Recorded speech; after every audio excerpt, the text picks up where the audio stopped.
Ladies and gentlemen, welcome back to day 5 of the third test of the Border Gavaskar Trophy, currently taking place at the Gabba. It's been a very mixed emotions day today. India clinch onto a draw thanks to the rain. Very concerning signs for Australia's batting order and Australia's batting setup in a way.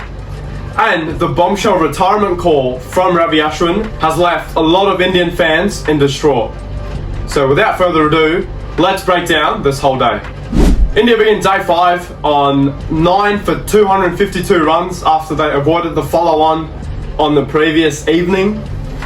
Not a lot happened after that. They were quickly restricted to 260, giving Australia a lead of 185 runs.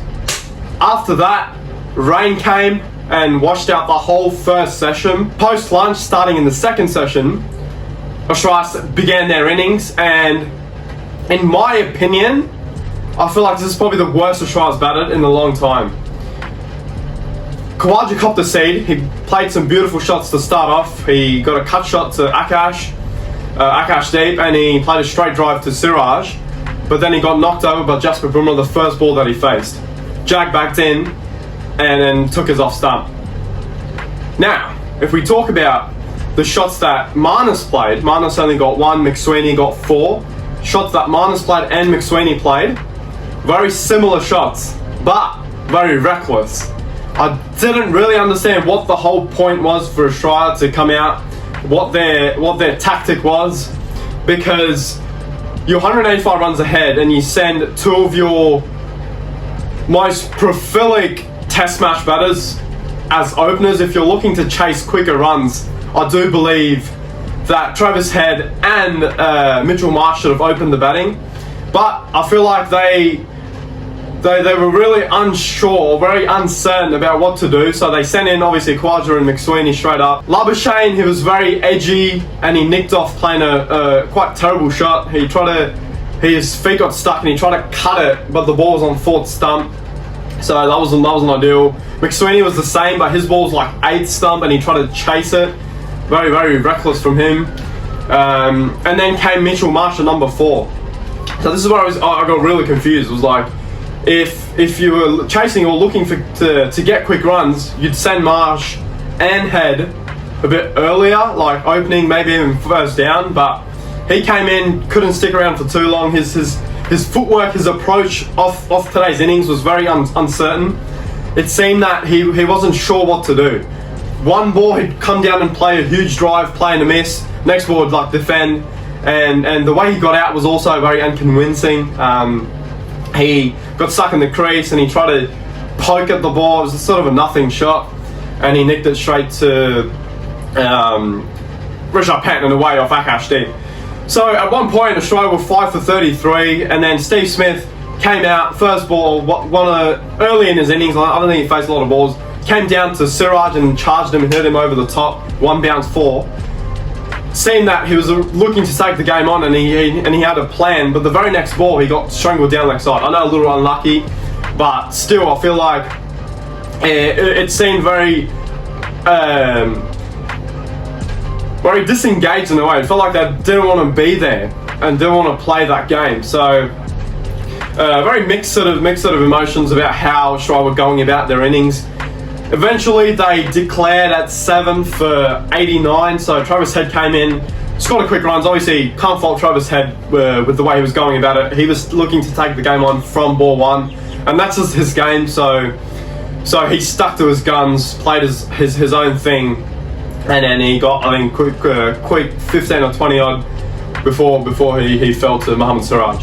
So Australia declared at 7 for 89, giving India a target of 275, so they were ahead by 274.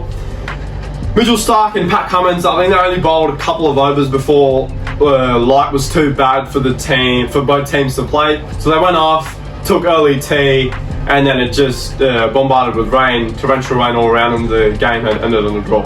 So overall, very, very good signs for India, considering the way they went about last evening and even today with their bowling. That's something that they can take on board, even though Australia were very reckless and they weren't sure with how they'd go about their innings. India can take huge positives out of this day. But for Australia, I feel like Up until last night and even this morning, they've dominated the whole day, test matches play basically. Day 1, day 2, day 3 were all Australia's days. Even day 4 up until the last little bit last night.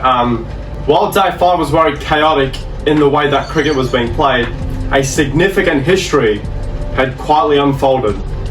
Ravi Ashwin retires from international cricket. Ravi Ashwin is nothing but legendary.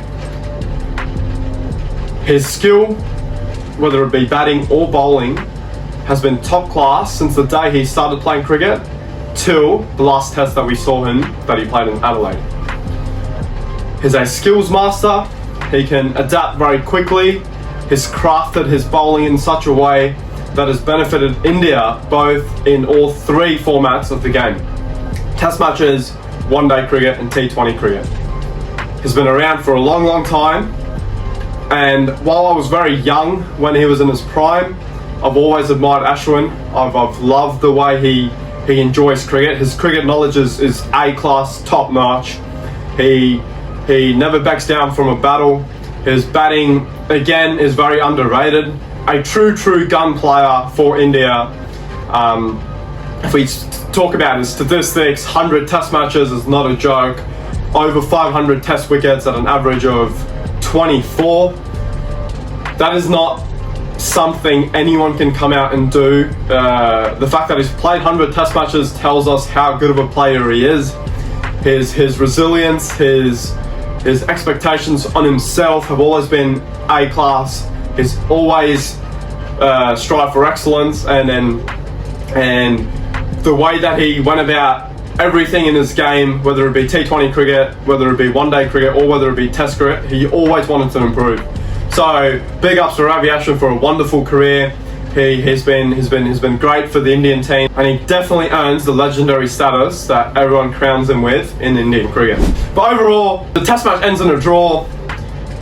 Convincing, very convincing for India. I'm sure they'd be really relieved with clenching onto this draw. I feel like Australia, I'm very disappointed by Australia. They could have played the game very differently. Had they been a lot more clear with their plans, even last night and even this morning, I do believe there would have been more of a chance for Australia to end today rather than ending it in a draw. So thank you guys so much for watching Day 5's recap. It's been an exciting 5 days of cricket. Obviously, with a lot of rain around, we couldn't get what we wanted, but nonetheless, it's been great. Great fight from both sides. Steve Smith came back with a wonderful 100 in the first innings. Second innings was very dodgy from Australia, but that's besides the point. They've got their reasons for it. It's just the way that cricket can go sometimes. But overall, it's been great. Hope you guys enjoyed it. I'll see you in the next video. Peace.